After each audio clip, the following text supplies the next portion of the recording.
Tako imenovan raziskovalni dan je za mnoge udeležence tega kongresa nekaj, kar se dogaja tretji dan.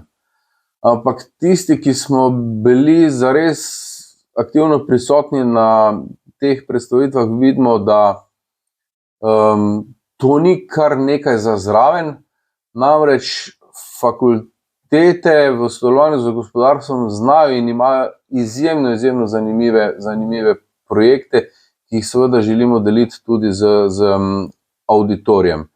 Tretji dan želimo narediti zelo konkurenčen prvemu dnevu